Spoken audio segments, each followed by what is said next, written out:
திருவிழா அன்னைக்கு காலையில சந்திக்கலாம். மாப்பிள்ள மாப்பிள்ள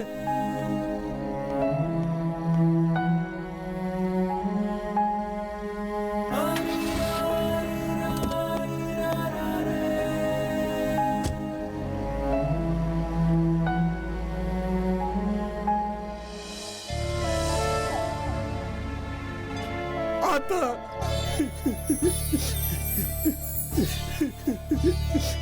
என்னது உன் சன்னதியில உன் வாரிசுல உண்டு என் வம்சத்தை வழி நடத்த போற என் பேத்தி இல்லாம உனக்கு திருவிழாவா? இதுல உனக்கு சம்மதம் தானா? ஆனா எனக்கு இல்ல, எனக்கு சம்மதம் இல்ல, சத்தியமா எனக்கு சம்மதம் இல்ல. அநியாயமா என் உசுருக்குள்ள இடியை இறக்கிட்டியா ஆத்தா?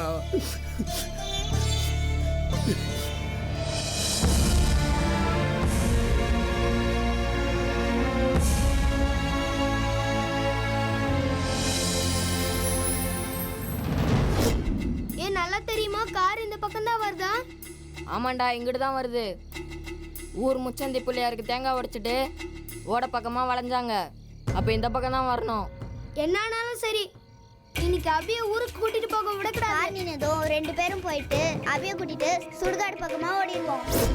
அதுக்கு அந்த புள்ள முழிச்சிருக்கணும்ல, தூங்க வச்சுல கூட்டிட்டு போறாங்க.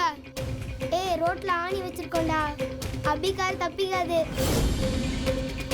எல்லாம் சரி, அபியோட அப்பா என் வண்டியை பஞ்சர் ஆக்கணும்னு சொல்லி அடிச்சாருனா நம்மளாம் வாங்காதடியா. ஒரு தடவை ஸ்கூல்ல மட்டும் போட்டு குளத்துல குளிச்சோமே, அன்னைக்குலாம் எங்க அப்பா தலையில கட்டி வச்சு உரிச்சார்ல, தாங்கலையா? டேய், நம்ம ஃப்ரெண்டுக்காக 2 அடி கூட வாங்க மாட்டோமா? இப்ப எல்லாத்தையும் பேசுறா. அந்த புள்ள நம்மள தேடி தேடி வந்து ஃப்ரெண்டா சத்துக்கொண்டு கெஞ்சிச்சுல, அப்ப நீ தானடா வரட்ன.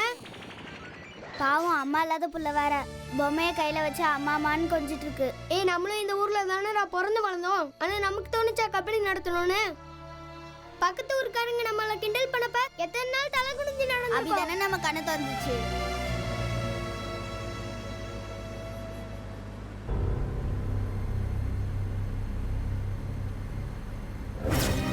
நான் ஊருக்கு போக மாட்டேன்.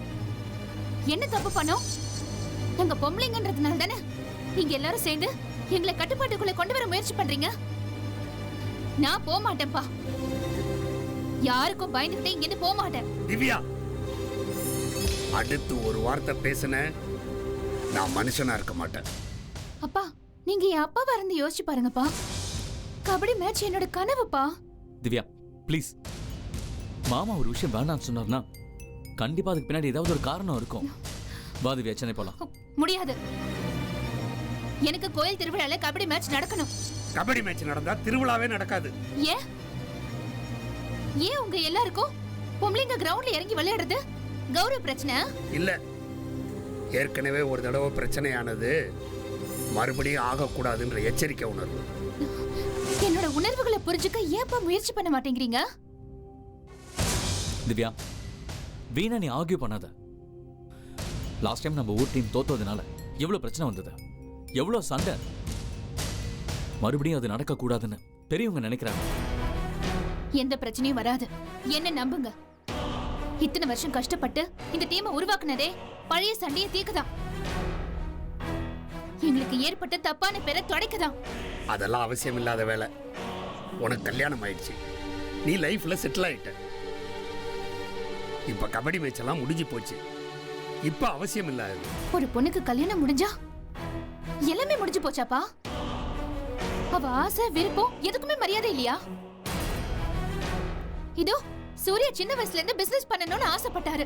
பெரியலானதும் அவர் நினைச்ச மாதிரியே பிசினஸ் ஆரம்பிக்கிறாரு. ஆனா நான் எல்லாத்தையும் மறந்துட்டு வீட்ல கிச்சன்ல உட்கார்ந்துட்டு இருக்கணுமா? சொல்லுங்கப்பா. என்ன புரட்சி பேசுறியா? என் மனசுல இருக்கிறத பேசுறேன். அப்பா, இந்த ஒரே ஒரு தடவை கபடி மேட்ச் நடக்கட்டும்பா.